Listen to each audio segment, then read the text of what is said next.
Assalamualaikum warahmatullahi wabarakatuh. Halo anak-anak hebat, bagaimana kabarmu hari ini? Semoga anak-anak dalam keadaan sehat ya. Nah, pada hari ini kita akan belajar cara membaca dongeng dan mencari informasi dalam dongeng. Bahasa Indonesia tema 2, sub tema 2. Disimak baik-baik ya videonya. Nah, sebelum ke materi, Bu Guru mau tanya nih sama anak-anak, pernahkah kalian membaca dongeng? Tentunya banyak dari anak-anak yang sudah pernah membaca dongeng ya. Tapi, apakah kalian tahu cara membaca dongeng?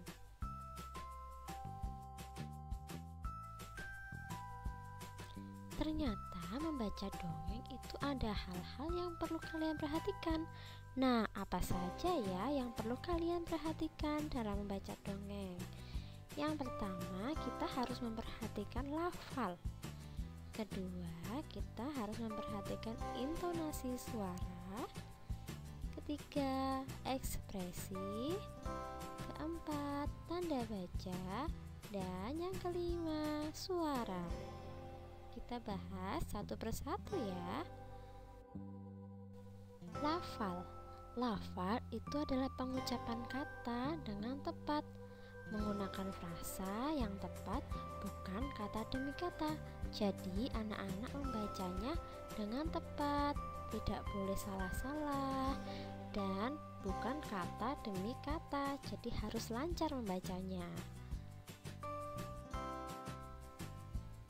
Selanjutnya, yang perlu anak-anak perhatikan yang kedua yaitu adalah intonasi suara. Yang pertama adalah kalimat yang diakhiri dengan tanda titik, intonasi suaranya datar. Yang kedua, kalimat yang diakhiri dengan tanda tanya, intonasi suaranya menurun. Ketiga, kalimat yang diakhiri tanda seru, intonasi suaranya agak naik. Nah, ini adalah contoh intonasi suara. Yang pertama, kalimat yang diakhiri dengan tanda titik. Contoh kalimatnya, pada suatu hari kancil bertemu dengan buaya. Nah, pada kalimat yang diakhiri dengan tanda titik, nada suaranya itu datar. Yang kedua, kalimat yang diakhiri dengan tanda tanya. Contoh kalimatnya, bagaimana cara kancil membohongi buaya? Nah, pada kalimat yang diakhiri tanda tanya, nada suaranya menurun ya. Yang ketiga, kalimat yang diakhiri dengan tanda seru. Contohnya, wah, cerdik sekali kancil. Nah, kalimat yang diakhiri dengan tanda seru, intonasi suaranya agak naik ya. Yang ketiga yaitu ekspresi. Membaca dengan penuh perasaan. Dengan ekspresi sesuai dengan bacaan teks. Misalkan kalau bacaannya sedih, berarti kita ekspresinya sedih. Kalau bacaannya senang, berarti ekspresi kita menunjukkan senang, dan lain sebagainya. Selanjutnya yang anak-anak perhatikan yaitu adalah tanda baca. Nah, jika saat membaca bertemu dengan tanda koma, maka pembaca berhenti sebentar lalu melanjutkan kembali. Contohnya, di sebuah taman terdapat taman bunga mawar yang sedang berbunga. Nah, di sebuah taman itu ada tanda koma, maka anak-anak berhenti sebentar lalu melanjutkan kalimat selanjutnya. Nah, yang kedua, jika saat membaca bertemu dengan tanda titik, maka pembaca berhenti. Kemudian pembaca mulai membaca kalimat selanjutnya. Contohnya, mawar-mawar itu mengeluarkan aroma yang sangat harum. Dengan warna-warni yang cantik, membuat bunga mawar semakin indah. Nah, tadi bertemu dengan tanda titik, maka pembaca harus berhenti. Nah, jika sudah berhenti, kemudian dilanjutkan pada kalimat berikutnya. Seperti itu ya anak-anak. Nah, selanjutnya yang perlu anak-anak perhatikan yaitu suara. Suara lantang dan dapat didengar oleh orang lain dengan jelas. Jadi anak-anak membacanya jangan malu-malu. Anak-anak membacanya dengan suara yang keras agar didengar oleh orang lain. Ya, selanjutnya kita akan mencari informasi pada dongeng. Dalam mencari informasi, kita dapat menggunakan kata tanya. Misalkan siapa, bagaimana, di mana, kapan, mengapa, dan apa. Kita bahas satu persatu ya. Kalimat tanya itu menggunakan tanda baca tanya seperti pada tulisan tersebut. Kata tanya siapa digunakan untuk menanyakan pemeran atau tokoh dalam cerita. Misalkan, siapa yang dikejar pemburu? Jawabannya, yang dikejar pemburu adalah kancil.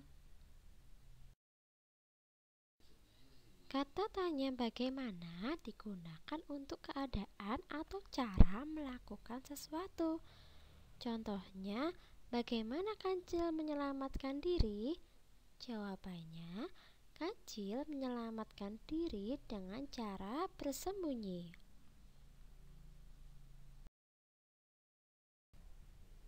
Yang ketiga, kata tanya di mana digunakan untuk menanyakan tempat terjadinya peristiwa. Contohnya, di mana kancil bersembunyi saat dikejar pemburu? Nah, jawabannya kancil bersembunyi di semak-semak.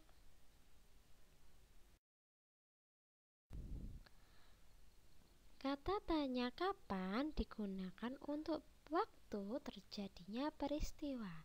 Contohnya, kapan peristiwa kancil dikejar oleh pemburu? Jawabannya, kancil dikejar pemburu saat siang hari, sewaktu dia mencari makan.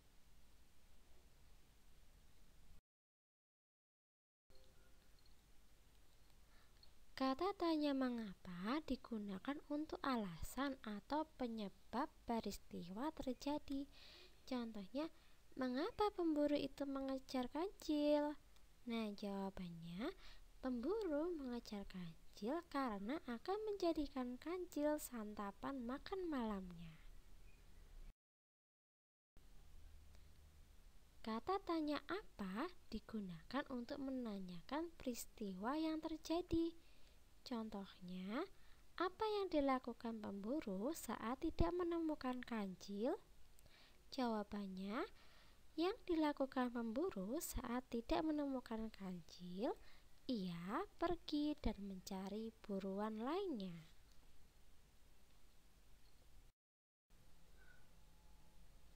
Nah, apakah kamu sekarang sudah paham membaca dongeng dan menggali informasi dari dongeng? Semoga anak-anak sudah paham semuanya ya. Nah, berikut adalah kesimpulan pada pembelajaran kali ini.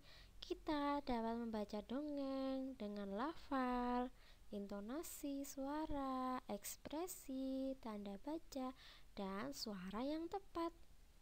Kita dapat menggali informasi dari dongeng dengan kalimat tanya siapa, bagaimana, di mana, kapan, mengapa, dan apa. Nah, untuk pembelajaran pada kali ini kita cukupkan sekian. Terima kasih ya anak-anak. Tetap semangat belajar, jaga kesehatan, dan selalu memakai masker.